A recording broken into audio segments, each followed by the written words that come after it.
Welcome to Nasdaq Trade Talks. I'm Jill Malandrino, global markets reporter at Nasdaq. Joining me is Phil Mackintosh, chief economist at Nasdaq, to discuss action in October. And Phil, it appears that the market thinks a stimulus deal will get done despite a stalemate in D.C.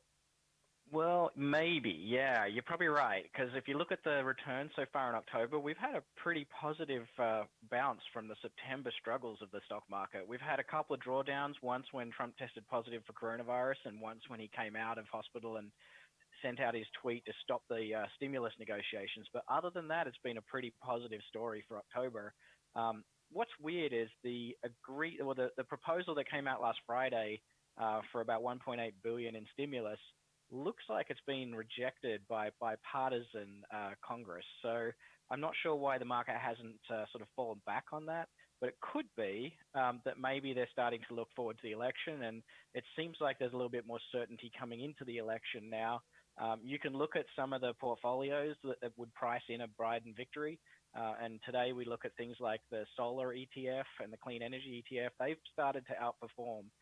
So potentially the market is actually just looking forward to the election and realizing there's a little bit more certainty, or pricing in a bit more certainty in the election.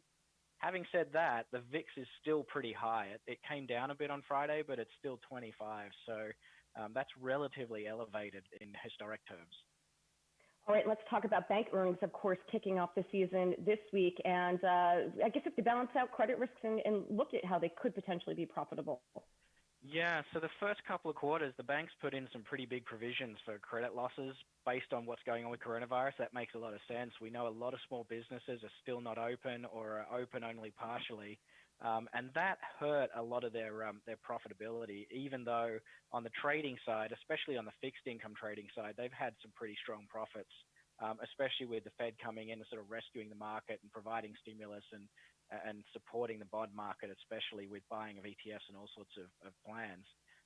So it's going to be interesting. The credit losses haven't happened yet. And so the expectation from analysts is that the provisions will slow down or not be increased, and the profitability of the banks could go up this quarter. All right, and let's get an update on COVID-19. It looks as if infections are starting to peak again or rise again.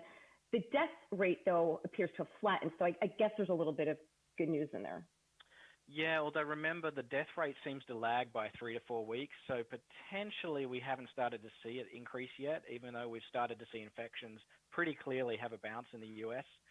In Europe, we've seen the bounce in infections for a while, and they've started to see an increase in deaths. But one thing that we're finding is obviously hospitalizations and the treatments are better. That's something that Trump found out last week. But also, it seems like younger people more than older people are getting coronavirus now, and so they're less at risk, even to go into hospitals. So the death rate globally is not as bad as the first time round, because we've learned a whole lot of things, and because the people that are at risk, we've learned to keep safer. All right, and finally, let's wrap up and take a look at the consumer, because of course the risk is with the winter in parts of the northeast, like where you and I live, outdoor dining is not going to be as much of an option as we saw over the summer.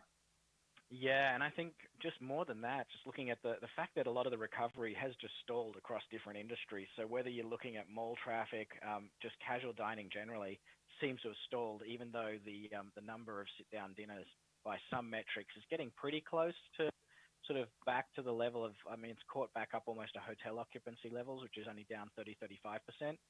But you're right, that sharp recovery probably was helped by summer and all the outdoor dining. So there's some headwinds ahead. There's a lot of employment in the restaurant sector. There's a lot of employment in the retail sector. And as it gets colder, I'm not sure that the consumers with the spike in cases are going to want to go back indoors and put themselves at risk of COVID. We've seen that in lots of different countries. The consumers are smart enough to know what's safe and what's not safe. And unfortunately, that changes behavior more significantly than whatever plans and policies the government wants to have. All right, Phil, thanks for joining us on Trade Talks. You're welcome, Jill. And thanks for joining me. I'm Jill Malandrino, global markets reporter at Nasdaq.